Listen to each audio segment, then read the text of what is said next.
If we shelter our children from the technology now, then we're not setting them up for the world that they're going to enter.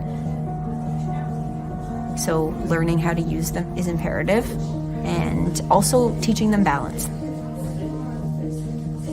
The children aren't necessarily on their screens more this year, but when they are on their screens, they're using them for some really targeted instruction. The time that they're on their devices is active learning.